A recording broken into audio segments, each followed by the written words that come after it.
আজকের এই শোকসভার সম্মানিত সভাপতি, চারকাই বণিক সমিতির সম্মানিত সভাপতি জনাব মফিকুর রহমান হাসমিয়া সাহেব উপস্থিত রয়েছেন।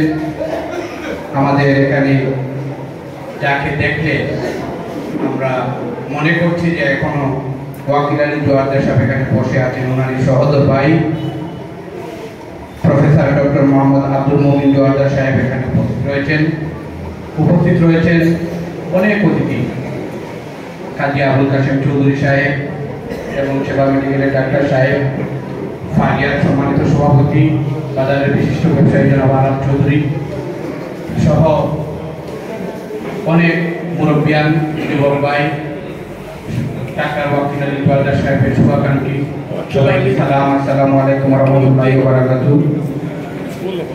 আমরা এখানে দেখতে পাচ্ছি ওনারই একমাত্র ছেলে আফনান জোয়ারদার এখানে রয়েছেন। আজকের এই শোকসভায় ওনার সম্বন্ধে স্মৃতিচারণ করতে গেলে অনেক সময়ের প্রয়োজন, কিন্তু গরমে অতিষ্ঠ হয়ে মানুষ এরপরে ওনার স্মৃতিচারণ, ওনার সম্বন্ধে দুটি কথা শোনার জন্য আপনারা অধীর আগ্রহ নিয়ে এখানে বসে আছেন। এর জন্য আমি চারকাইবাসীর পক্ষ থেকে, চারকাই ইউনিয়ন পরিষদের পক্ষ থেকে আপনাদের সকলকে ধন্যবাদ জ্ঞাপন করছি। সম্মানিত উপস্থিতি, ওয়াকিল আলী জোয়ারদার সাহেব ছিলেন একজন মানবতার ফেরিওয়ালা, একজন উজ্জ্বল নক্ষত্র, যে মানুষটি সাধারণ মানুষকে ভালোবেসে দীর্ঘদিন এই চারকাইয়ে মানুষকে সেবা দিয়ে গিয়েছেন। ওনার সম্বন্ধে স্মৃতিচারণ করতে গেলে মাঝে মধ্যে ওনার চেম্বারে যাওয়া হতো, অনেক কথা হতো এবং শারীরিক খোঁজখবর নিতেন। তখন দেখতাম সাধারণ গরিব মানুষদের যেভাবে স্নেহ করে, আদর করে, ভালোবাসা দিয়ে উনি যে সম্মান দিতেন এবং সম্মান করে তাদের যে চিকিৎসা দিতেন। অনেক রোগীরা বলতেন যে ওনার ব্যবহারে আমরা অর্ধেক ভালো হয়ে যেতাম, ওনার কথা শুনে, ওনার ওষুধ খাওয়ার প্রয়োজন পড়তো না, ওনার যে আমাদেরকে যে ব্যবহারটা দিতেন এবং আমাদের যে শারীরিক খোঁজখবরটা দিতেন, সেটা দেখেই অনেক মানুষ ওনার প্রতি আসক্ত হয়েছে। যেমন আমার শাশুড়ি সেই ফাজিলপুর থেকে, ওনার একটা বিশ্বাস যে ওনার চেম্বারে গেলে হয়তো আমি ভালো হয়ে যাব।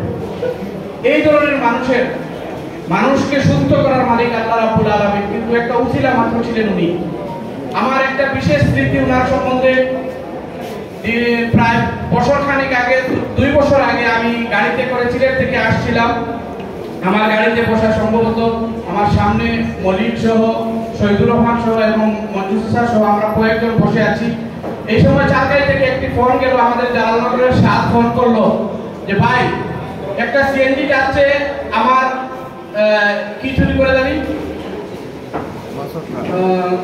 চুরি করে চলে যাচ্ছে, ছিনতাই করে চলে যাচ্ছে, বিকাশের টাকা ছিনতাই করে চলে যাচ্ছে, ওকে আপনারা ধরেন। একটা সিএনজিতে লাল টি শার্ট পরা, আমরা ওদিক থেকে আসতেছি, আমাদের গাড়িতে প্রায় 8-10 জন লোক। গাছতলাতে উনি সিএনজি করে যাচ্ছেন, রাত তখন 2টো বাজে, উনি 2টো পর্যন্ত চেম্বার করেছেন। তখন আমরা হঠাৎ করে গিয়ে এই সিএনজিতে আক্রমণ করি, কিন্তু বিশ্বাস করেন এত সৎ সাহসী একজন লোক ছিলেন, উনি একটুও ভয় পাননি। উনি শুধু এই কথাটি বলছেন, আমি ডাক্তার ওয়াকিল আলী জোয়ারদার। তখন সাথে সাথে আমরা লজ্জিত হয়ে যাই, আমরা ভাবছি সেই ছিনতাইকারী এই গাড়িতে বসা। তিনি হালকা হালকা বৃষ্টি হচ্ছিল আর উনি সিএনজিতে বসা এবং গাড়ির হুকগুলা টানানো। এই যে পরের দিন উনি চেম্বারে আসলেন, আমি গেলাম, বললাম স্যার সরি, আসলে আমরা তো আপনাকে চিনতে পারি নাই, আমরা হঠাৎ আতঙ্কিতভাবে আপনার গাড়ির উপরে আমরা এসে হাজির হয়েছি। বললেন আমার মরণের কোনো ভয় নাই, আমি মরণকে ভয় করি না, কারণ মানুষ মাত্রই মরণশীল, একদিন না একদিন মানুষ মরতে হবে। এটা আল্লাহ তাআলা যেভাবে মানুষকে ফয়সালা করে রেখেছেন, তার মৃত্যু এইভাবে দিবেন, তার মৃত্যু সেইভাবেই হবে, যার জন্য আমি একটু ভয় পাই। এই যে ওনার সৎসাহস। আমি বক্তব্য লম্বা করবো না, শুধু ওয়াকিল সাহেবের জন্য আমরা সবাই মিলে আল্লাহ রাব্বুল আলামিনের কাছে প্রার্থনা করব, হে মহান রাব্বুল আলামিন, আপনি যেন এই মহান মানুষকে আপনি জান্নাতের উচ্চ মাকাম দান করেন। আমরা ওনার একজন ছেলে এখানে রয়েছেন, আমরা খুব আশায় ছিলাম হয়তো ওনার পরিবার থেকে কোনো একজন ডক্টর এখানে এসে চেম্বার করবেন, কিন্তু ওনার পরিবারে ওনার ভাই একজন প্রফেসর, ছেলেও উনি ইঞ্জিনিয়ারিং করছেন। তো আমরা সেই আশা এখন আর করতে পারছি না, কিন্তু আমরা খুব খুশি হতাম এবং আনন্দ পেতাম, মনে শান্তি পেতাম যদি ওনার পরিবারের পক্ষ থেকে যদি ডাক্তারি পেশায় একজন মানুষ এখানে এসে আমাদেরকে সেই সেবাটুকু দিতেন, কিন্তু আমরা সেটা হয়তো আমাদের নসিবে ঢুকছে না। যাই হোক, ওয়াকিল আলী সাহেব একজন নিবেদিত মানুষ ছিলেন, মানুষের কল্যাণে কাজ করে গেছেন। উনি 100 টাকা ভিজিট নিতেন, ওনার সর্বপ্রথম ভিজিট ছিল 100 টাকা, এখন উনি 200 টাকা করেছেন। এই অল্প কয়েকদিন হয়, কিন্তু তারপরেও আমি নিজের চোখে দেখেছি অনেক মানুষ গিয়ে ভিজিট যখন দিচ্ছে উনি বলছেন আপনি এটা দিয়ে ঔষধ কিনে নিয়ে যাবেন। কারণ উনি চেহারা দেখলে, আমরা যেভাবে মানুষের চেহারা দেখলে অনুভব করতে পারি এই মানুষটা স্বাবলম্বী কিনা, তিনি সেটা বুঝতে পারতেন যে এই মানুষটা অর্থনৈতিকভাবে কষ্টে আছে কিনা।